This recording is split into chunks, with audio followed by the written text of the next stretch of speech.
안녕하세요. 성경을 공부하다 28번째 강의 사복음서의 말씀을 함께 나누겠습니다. 우리가 지난주에 마태복음의 말씀을 살펴보았는데요. 사실 이 복음서를 자세하게 다루기는 시간이 너무나 많이 걸립니다. 그래서 복음서는 가능한 많이 읽어보시는 것이 큰 도움이 되실 것 같아요. 하지만 이 복음서를 그냥 읽는 것과 전체적인 구조를 알고 읽는 것은 이해하는 것이 많이 다를 수밖에 없지요. 그래서 오늘은 이 사복음서의 전체적인 틀에 대해서 우리가 함께 공부해 보도록 하겠습니다.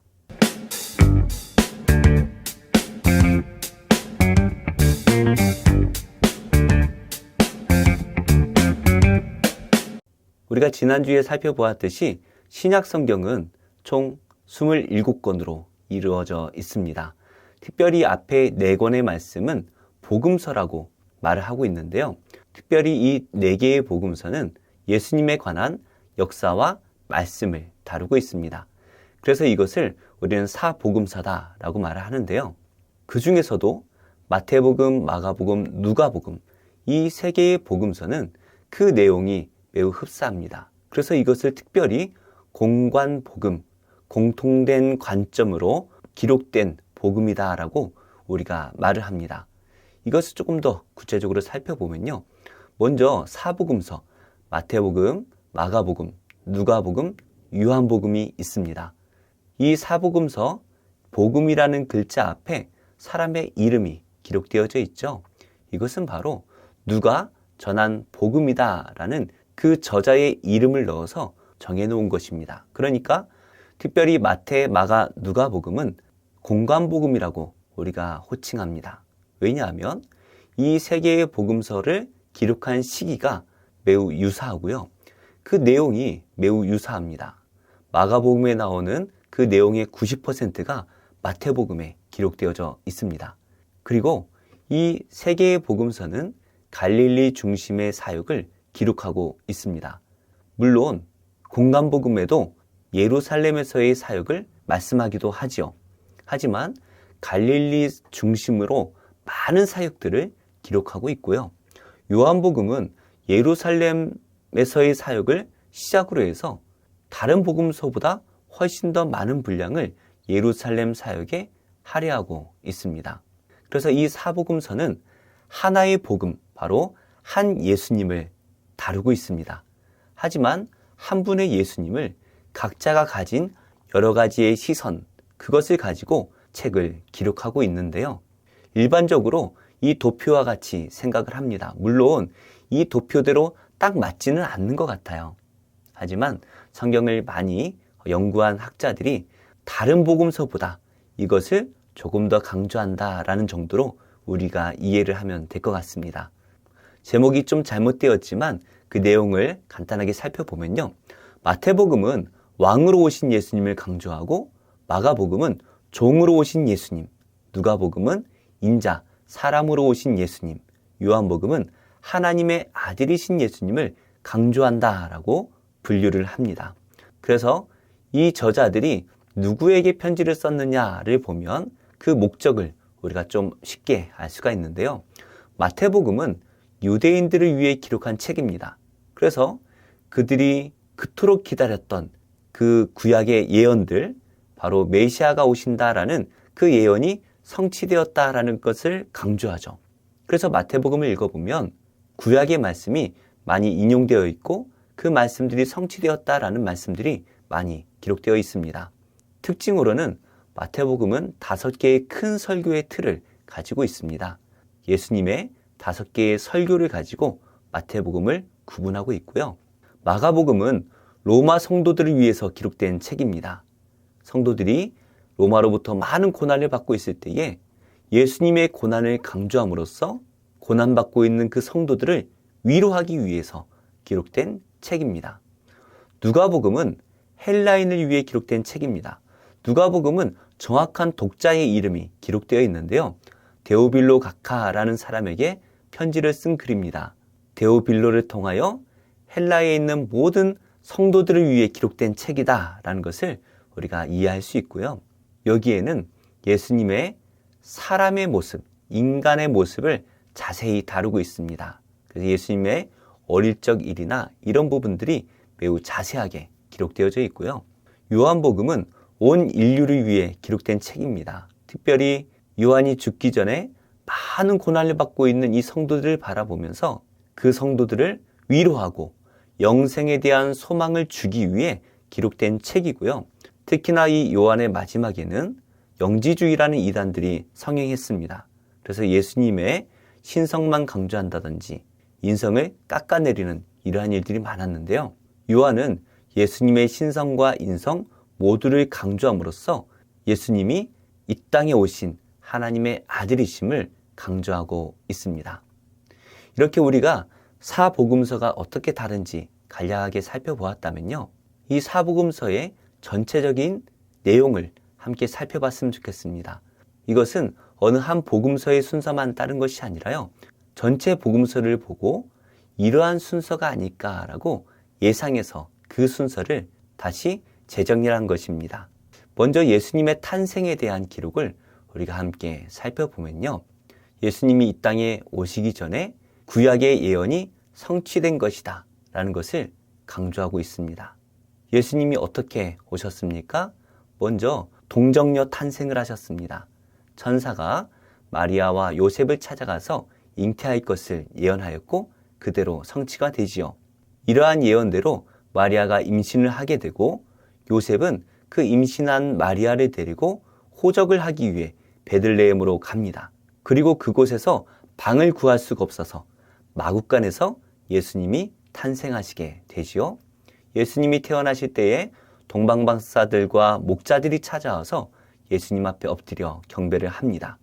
그리고 예수님께서 탄생하시고 8일이 지났을 때에 율법에 의해서 성전에 들어가 할례를 받으시는데 이때 메시아를 보게 될 것이다 라고 예언을 받은 이 시몬이라는 사람이 예수님을 만납니다. 그리고 안나 선지자가 그 메시아이신 예수님을 만나게 되지요. 그 다음에 예수님께서는 애굽으로 피난을 가십니다.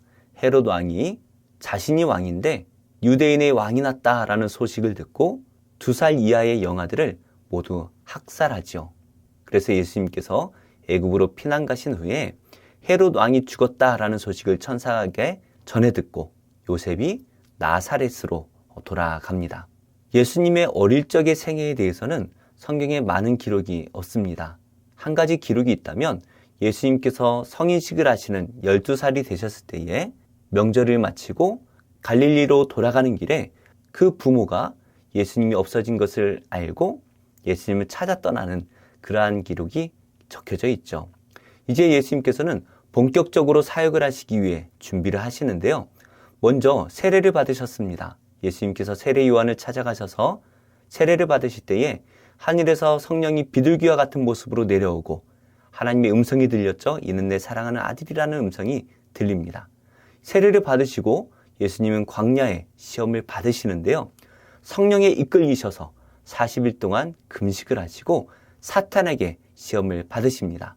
먼저 돌을 떡으로 만들어 먹어라 라는 사탄의 유혹을 받지요. 이때 예수님께서 사람이 떡으로만 사는 것이 아니라 하나님의 말씀으로 살아야 된다라는 것을 말씀하십니다.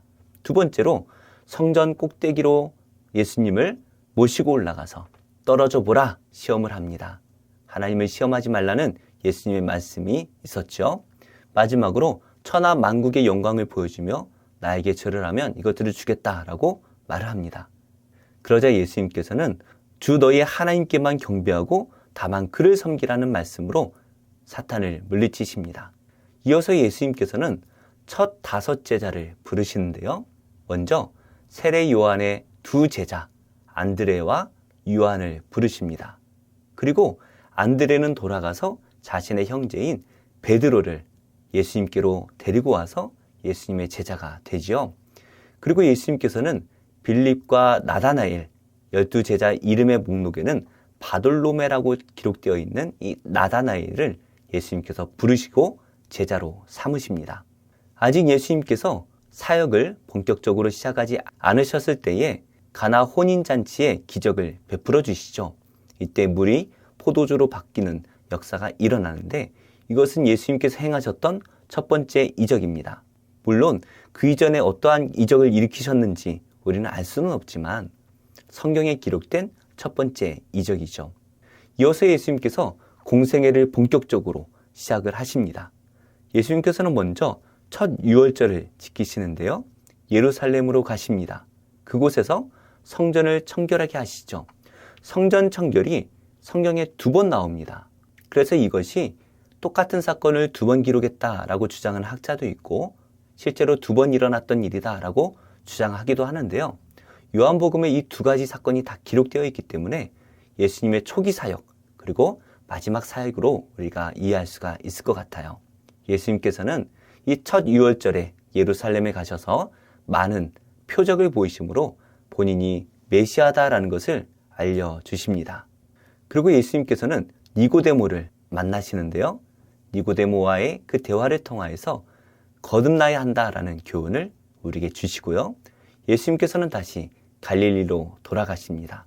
그런데 이 갈릴리로 돌아가시는 길에 수가성에 사마리아 여인을 만나셔서 내가 주는 물은 영원히 목마르지 않는 물이다. 영생토록 솟아나는 샘물이다. 라고 말씀을 주시죠. 그리고 예수님께서는 갈릴리에서 사역을 하시는데요. 이 갈릴리 사역은 예수님의 집이 있으셨던 가버나움과 갈릴리를 오가시면서 사역을 하십니다. 이때에 여러 병자들을 고치시는데요. 이상한 점은 예수님의 고향인 나사렛으로 가셔서 복음을 전하시는데 그곳의 사람들이 예수님을 배척하십니다.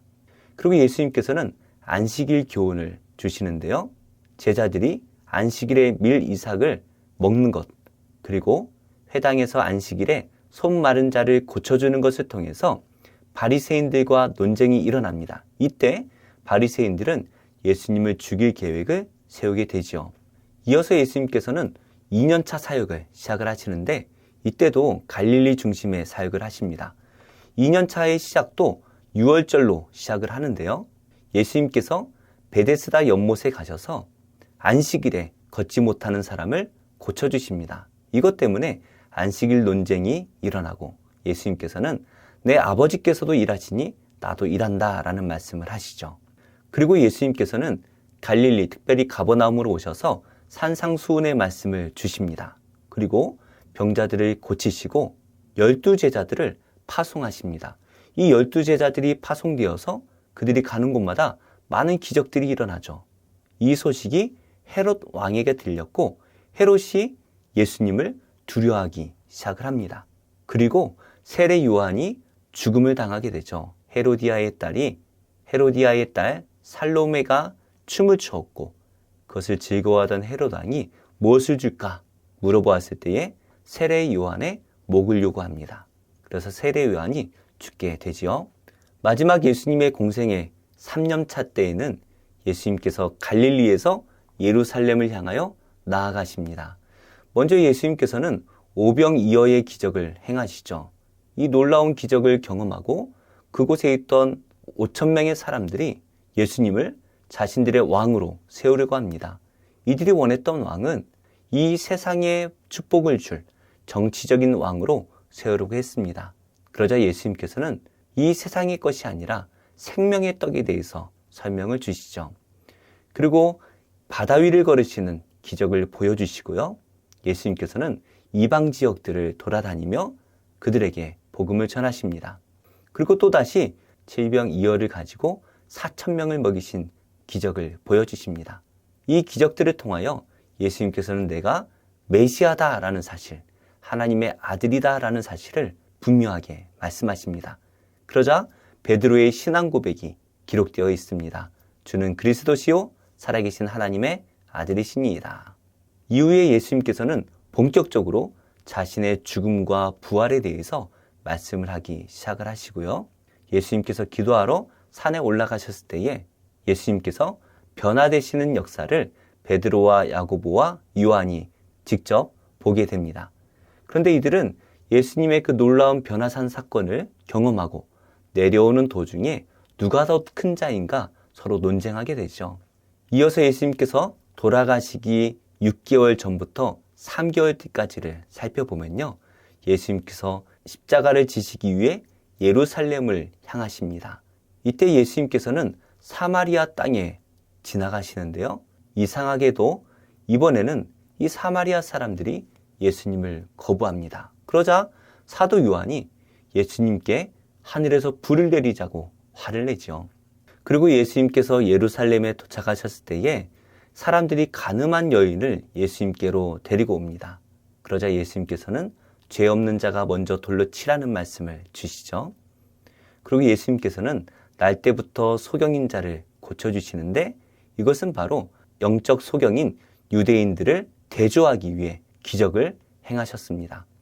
그리고 이번에 예수님께서는 70명의 제자를 베레아 지방에 전도하기 위해 보내십니다.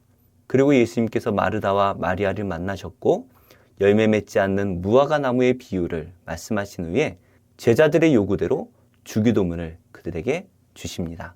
예수님께서 돌아가시기 마지막 3개월 전부터 한 주 전까지 사역을 살펴보면요.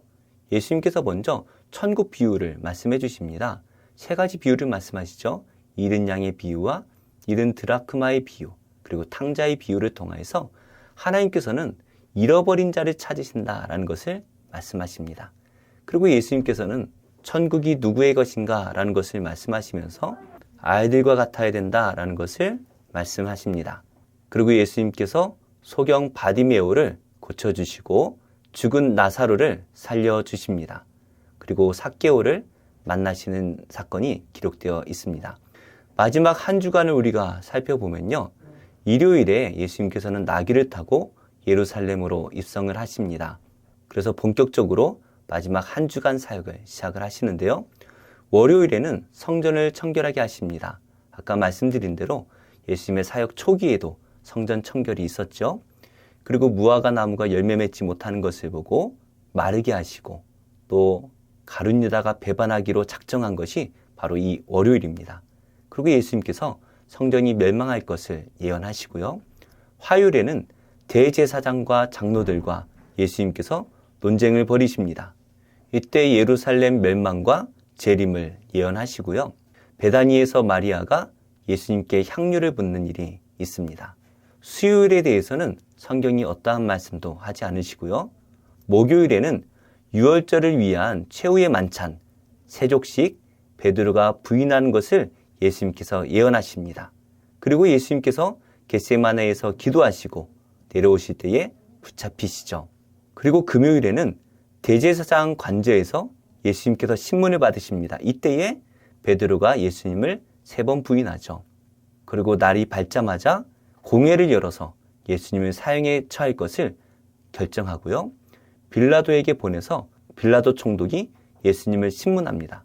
그리고 예수님을 헤롯에게로 보내는데 헤롯도 예수님에게서 어떠한 죄도 발견하지 못합니다. 그래서 헤롯은 다시 빌라도에게 예수님을 보내고 이번에도 빌라도는 예수님의 죄를 발견하지 못하고 예수님을 풀어주려고 하죠. 하지만 유대인들이 강력하게 예수님을 십자가에 달 것을 요구하였고 빌라도가 결국 예수님을 십자가에 못 박습니다. 그리고 예수님께서 돌아가신 지 사흘, 바로 일요일 새벽에 예수님께서 부활하시게 되죠. 예수님께서 부활하신 후에 40일 동안 제자들을 가르치시고 승천하십니다. 우리가 이렇게 또 복음서를 간략하게 살펴봤는데요. 그렇다면 우리는 한 가지 질문이 남을 것 같아요. 복음이 도대체 무엇입니까? 사실 복음이라는 것은 복된 소식, 기쁜 소식을 의미합니다. 전쟁에서 승리하고 그 승리한 소식을 백성들에게 전하는 그것을 바로 복음이다 라고 말을 하는데요. 복음에 대해서 우리가 알기 위해서는 세 사람이 전하는 복음을 우리가 살펴보면 될 것 같아요. 먼저 복음을 준비했던 세례 요한은 무엇이라고 말을 했습니까? 회개하라, 천국이 가까이 왔느니라 선포합니다. 그리고 그는 나는 오실 메시아를 준비하는 자다라는 것을 말하죠. 그래서 예수님께서 오셔서 우리를 구원하실 것이다 라는 것을 선포한 사람이 바로 세례 요한입니다. 그렇다면 메시아이신 예수님께서는 뭐라고 말씀을 하셨을까요? 예수님도 처음으로 복음을 전하시면서 이렇게 말씀하셨죠. 회개하라, 천국이 가까이 왔느니라. 세례 요한과 똑같은 말씀을 전하셨습니다. 그리고 예수님께서는 직접 구원을 완성하는 삶을 보여주셨죠. 그래서 복음은 예수님께서 완성하신 그 삶, 바로 예수님께서 구원을 완성하셨다라는 것, 이것이 복음이라는 것이죠. 그래서 예수님께서 하나님 나라를 선포하시고 율법을 완성하셨고 십자가에서 대속을 이루셨고, 그래서 우리가 이 예수님을 믿기만 하면 구원을 받는다라는 것이 복음의 핵심입니다. 그래서 바울은 이렇게 전합니다. 복음은 모든 믿는 자에게 구원을 주시는 하나님의 능력이 됨이라. 바로 복음은 하나님께서 우리를 구원하시기 위해 주신 것이다 라는 것을 알 수가 있습니다. 그렇다면 우리가 어떻게 구원을 받을 수 있습니까? 바울은 아주 간단하게 말합니다. 주 예수를 믿으라. 그리하면 너와 내 집이 구원을 받으리라. 복음은 간단합니다. 예수님을 믿으면 구원을 받습니다. 이렇게 우리가 사복음서와 복음에 대해서 간략하게 살펴보았는데요. 내용이 좀 어려우실지 모르겠지만 이 성경 공부를 끝내고 다시 복음서를 펴서 복음서를 하나하나 읽어가시면 큰 은혜가 되실 것입니다. 28강 사복음서를 마치겠습니다. 함께 하신 성도님들에게 복음의 은혜가 함께 하시기를 축복합니다. 좋은 교회, 좋은 TV